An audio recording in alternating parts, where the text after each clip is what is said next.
Welcome back to the Pitch Pod. I am your host, Jeff Stebbins, and joined alongside me is Joe Janner. Joe, how are you doing today? Doing well. Thanks for asking. I know where we're going to go with this episode, and I think that this is what we've been waiting for a while to get into the Champions League final. So I'm excited to see what we get into on this. Yeah, Champions League final, PSG versus Inter. Both teams had to get through some really tough competition to get to this point, and should make for a great game. But it also lends to some questions and maybe where is this game headed? I think we mentioned earlier pre-show PSG are the favorites, right? 44% likelihood of winning versus Inter at 28% likelihood of winning. So, that right there shows you where most people are going for this upcoming match. And that's a pretty big difference, Joe. What do you think when you see that stat? Yeah, I am looking at that number as being a significant favor towards PSG in a sense that, if you're right now going to make a prediction that we're going to hold off to get there, you have to look at them as probably the one that will end up getting through. But it's a game to be played. That's like we're always talking about. There's still a game to be played. Never mind what the probability and the statisticians have put together based on past performance, based on likely outcome, all that goes into this. But it is, I think, worth a mention because I think in years past, you probably wouldn't see a Champions League final where one team is favored by that much.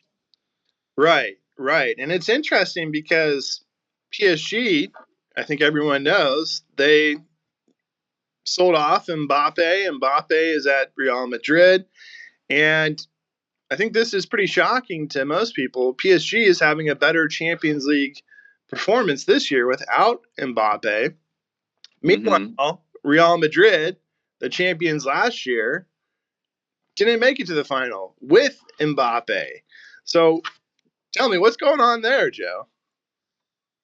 You have to look, though, at this game and be reminded that it is about the players that are on the pitch. And it's, yes, a impact player, a performance out of one can definitely help a side. But I think when you get to this level, as in you're now worked through a campaign of many games, not only within the league, but also this special Champions League competition, that lends itself to a side that maybe has figured out better how to work to get the results that they needed. And that's the game, is how can you at any given time put together a squad that's going to be able to play together to get the performance, to get the results, to be successful. And that's what they're showing here. Yeah, I think you said it there. And I kind of have some theories behind that too. Real Madrid had a great season, but when you have a lot of stars on one team fighting over the ball, fighting over stats, that can lead to problems. So I think that's probably factoring into it also. But you said it's about playing as a team. And when we look at these two teams, both of them play as a team, but in a much different sense. PSG is very fluid, very beautiful to watch. Meanwhile, Inter, they're rough. They can get physical out on the pitch. It's not always the prettiest, but they find a way to win. So when you look at these two teams and make those comparisons, Joe, do you think that this game is going to come down to possibly the midfield of each team more so than the attack? Well, that's somewhat of a cliche to suggest and to put out there, but I also believe it to be the case in many levels of competition within this game. How the midfield goes, so does the team. It's important. It's how, based on the approach to the game, those players in the midfield and their ability to execute on both sides of the ball does lend itself to how the team performs. So I'm with you there. No, I think that the ability for one side or the other to utilize the midfield players and the midfield play and what they do to both build up the attack through the midfield and or when they're off the ball and they're having to defend, are they able to utilize those players in a means to defend well? So it should be a contest, yes, to be decided by the performance and the route that the midfield players on both sides take.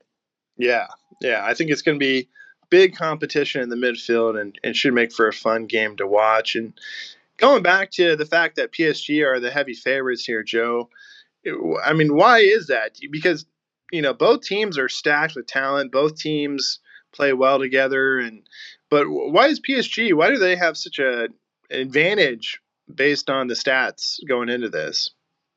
I think a lot has to do with, you mentioned the fluid style of play, the almost effortless way that Right. they're able to possess, to through different routes and through different channels, build up and create a very powerful attack, but also then to create those chances and then in the end to convert to score goals, which is what this game is about. So if you're looking at the means and ways that they go about to do that and the numbers of goals that they scored and the way that they do it, I think that's probably why they are favored over Inter. Yeah, I agree. And Dembele has been incredible. Hakimi, incredible. So it's undeniable at this point. And yeah, but at the same time, Inter, right? 2 years ago, they made it to the final against Man City. They've been here before, led by their captain, Argentinian star Leo Martinez, who I expect to be fit for this match. Although he is recovering from a slight injury, I expect him to play, possibly even start. And the whole team is solid and is able to compete with the best. Like I said, they've been here before, they know what they're doing. So I'm excited to see them. And I do think that Inter, being the underdogs, I do think the team and some of the players get a little bit overlooked. That some like Leo Martinez, for example, his leadership and what he brings to the pitch has been overshadowed in the years because he played for the Argentina national team, and I'm pretty sure, Joe, you can name another player from that team, right?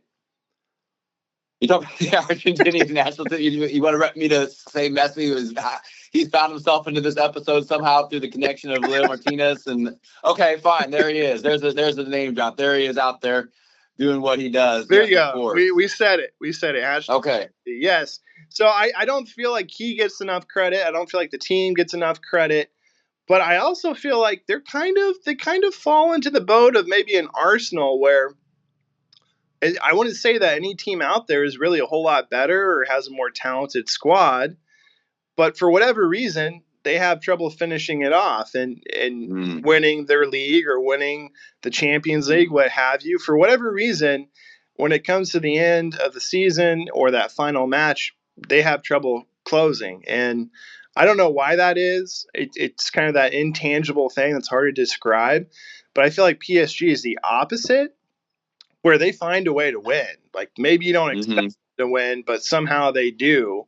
And so I think that aligns with that stat that we mentioned earlier with the likelihood to win. So we'll see. I kind of tend to always root for the underdog, so I'm hoping Inter shows up. But nonetheless, it's going to be a fun match. And Joe, any final thoughts before we put forward our official predictions?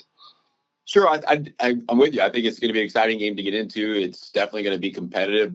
Obviously, both teams are out there to get the job done, to get the win. And I think the contrasting styles and the approach will make it interesting. Something we didn't mention, a lot of these games, often in the final, it comes out, both teams take their time to kind of piece together their approach to what they're doing.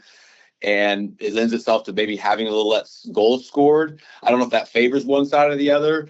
But something that I like to mention, and you've seen it in many finals, if and when a mistake is made by one side, can the other capitalize on that and utilize that as the means to go ahead, or as a means to get a goal out of nothing, or is that then what is the demise of a team that could then find himself repeatedly not getting to that next level of winning the championship? Is that they're prone to make mistakes in situations like this with the pressure on to perform?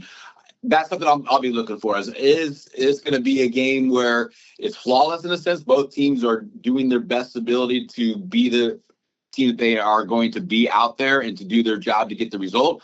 Or is it going to come down to, oh, look, it was just another instance where this team failed to be clinical on the ball or not make a mistake in situations that they wouldn't normally, but because of the nature of this being a final and all eyes and all the special focus that goes into a game like this is going to cause them not to perform at their best ability. I'm really hoping for the Louder in the sense that I want both these teams to perform well, best to their ability and just let the best team win. I'd rather see that game than go back, oh no, if it weren't for that mistake by so-and-so, then this team would have had a chance. Right? You know what I'm saying? That's what I want more so than anything is just two quality performances by two quality clubs in a top final competition. And that's what I'm looking for more than anything. I agree. And going back one more point about Inter, I think it's going to be hard to do because PSG is just brilliant at playing with fluidity and it's just so smooth. But if in that midfield matchup, if Inter can force them to be more physical,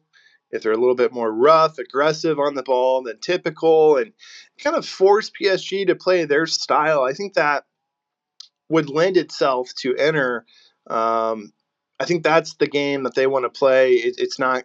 It may not look great, but they get results. So if they can kind of be physical and dynamic within that midfield and force PSG to be uncomfortable, I think that would really make an interesting matchup. And I think it's going to be close, as you said.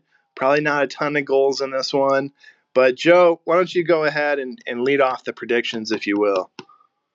Sure. I think PSG will be in this game the better of the two teams. If it goes along with what I suggested there, that means the result will go their way. In terms of the numbers, in terms of how many goals are scored and what that looks like, one goal early, another goal by Inter to level, but I think you'll see a second goal winner late in the second half for PSG to win this 2-1. Yeah, no, that's a fair prediction. Again, I really I tend to root for the underdogs, but for somehow PSG finds a way to win in these competitions, so I can't bet against them. I do think it's going to be a tight game, as you mentioned, but maybe even less goals than that. Maybe we're looking at a PSG win 1-0 in this one. Okay. Yeah, that's what I kind of said. If it's there to happen in that way, if it goes another way and we got lots of goals and a massive back and forth, like we've seen some of these contests in the semifinals and we've seen earlier in the knockout stages where you have that, it would be great entertaining football for everybody. But I think it's going to lend itself to be more of that, a closer, hard-fought battle between two sides that are more than capable of winning this. It's just, like I said, who will be the better of the two and who will get through is to see. I'm looking forward to it. Absolutely. It's going to be fun. Well, thank you everyone for listening. Hopefully you get a chance to sit down and enjoy the match. If you get a chance, please hit that like and that subscribe. And as always, till next time.